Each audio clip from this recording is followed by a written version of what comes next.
Apprendre à se défendre par les sports de combat. Oser ne pas avoir peur d'affronter son agresseur. Ce soir à la chaufferie, une vingtaine de femmes sont présentes sur le tatami. Avec elles, 4 professeurs, dont Gilles Assiotti qui encadre la séance. Genou ou plexus ou tête. Bon.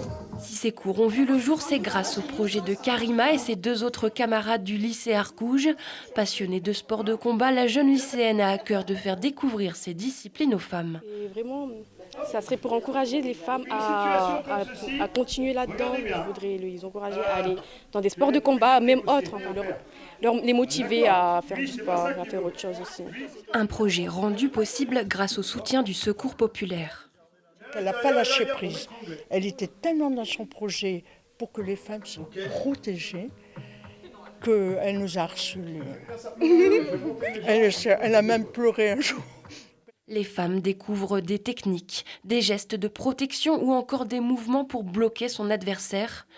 Une soirée d'apprentissage, mais aussi de bonne humeur. J'ai jamais imaginé ce genre de situation. Et je me suis dit que ça peut nous arriver.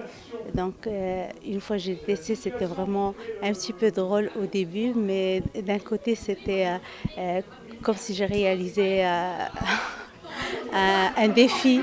J'ai trop aimé le fait de faire ce genre de défense à un homme. Ce soir, les participantes s'investissent à 100%, une fierté pour les instructeurs.